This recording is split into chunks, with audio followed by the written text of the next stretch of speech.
जिन्हें भगवान विष्णु ने वरण करके अपनी अर्धांगिनी बना लिया। इसके पश्चात समुद्र मंथन से एक एक कर कामधेनु गाय, पारिजात वृक्ष, चंद्र, कल्प वृक्ष, अपार सुंदर अप्सराएं, गंधर्व, शंख, उच्चैःश्रवा, वारुणी एवं कौस्तुभ मणि जैसे अनेक रत्न उत्पन्न हुए। लेकिन सभी को जिस रत्न की सबसे अधिक प्रतीक्षा थी, उस रत्न का निकलना अभी बाकी था। अंततः आयुर्वेद के देव धन्वंतरी अपने हाथ में अमृत कुंभ लिए प्रकट हुए। अमृत कुंभ पाने की लालसा में सुरों और असुरों के मध्य एक घमासान युद्ध आरंभ हो गया। इसी युद्ध के दौरान स्वरभानु नाम का एक असुर अमृत कुंभ को अपने अधीन कर पाताल लोक की ओर चल दिया। तब अमृत कलश को वापस पाने हेतु देवतागण अपने आराध्य भगवान विष्णु का स्मरण करने लगे। तदोपरांत भगवान विष्णु एक सुंदर अप्सरा मोहिनी का रूप धारण कर पाताल लोक पहुंचे, जिसे देख सभी असुर सम्मोहित होने लगे।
ये सुंदर अप्सरा कौन है? ये कहां से आई है? इसने तो मेरा मन ही मोह लिया। इसे तो मैं ही लेकर रहूंगा। इस सुंदर अप्सरा ने तो हम सबको सम्मोहित कर लिया है। हे सुंदरी, तुम कौन हो और यहाँ क्यों आई हो? हे असुरराज, मैं मोहिनी हूँ और आप ये समझ लीजिए कि मैं आप ही की सहायता हेतु यहाँ पर आई हूँ। हमारी सहायता हेतु? परंतु वो कैसे सुंदरी? मैं आपको ये ज्ञात कराने आई हूँ कि अमृत की असली शक्ति और गुण तो कलश के तल में विद्यमान है, जबकि ऊपर तो केवल जल मात्र है, जिसके ग्रहण करने से ज्यादा कोई लाभ न होगा। आप सभी इस अमृत को देवताओं के साथ बांट लीजिए। आखिर आप सभी ऋषि कश्यप के ही तो पुत्र हैं। देवताओं के साथ अमृत बांटने से एक तो आपका वैभव बढ़ेगा और दूसरा जो अमृत का फलदायक भाग है उसे आप ही ग्रहण कर सकेंगे। हे मनमोहिनी, तुम सत्य ही कह रही हो। परंतु अगर हमने ये अमृत कलश देवताओं को दे दिया तो क्या पता वे सारा अमृत स्वयं ही ग्रहण कर लें और हम सभी असुर इससे वंचित ही रह जाएं। आप निश्चिंत रहिए, ऐसा कदापि नहीं होगा।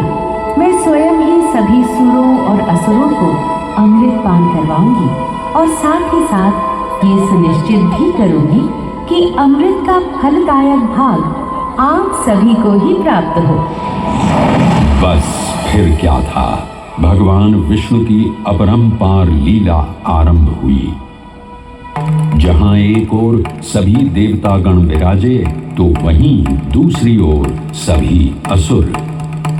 मोहिनी रूप धारण भगवान विष्णु एक एक कर सभी देवताओं को अमृत पान करवाने लगे, जिससे वे पुनः अपनी शक्तियां प्राप्त कर सकें।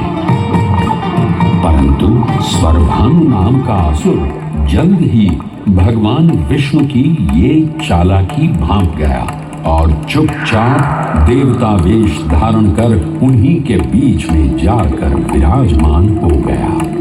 तब जैसे ही मोहिनी स्वरभानु को अमृतपान कराने हेतु अग्रसर हुई, ठीक उसी क्षण सूर्य एवं चंद्रमा स्वरभानु का असली रूप पहचान गए।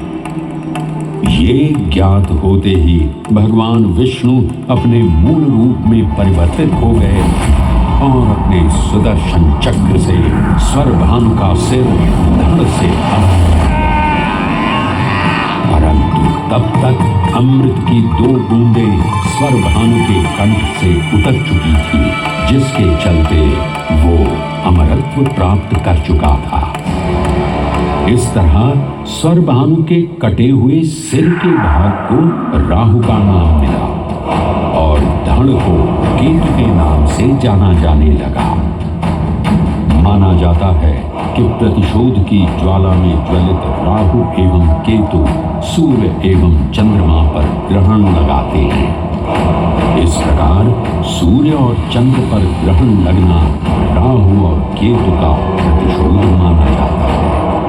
भगवान विष्णु की ये लीला देख सभी असुर अचंभित हो उठे।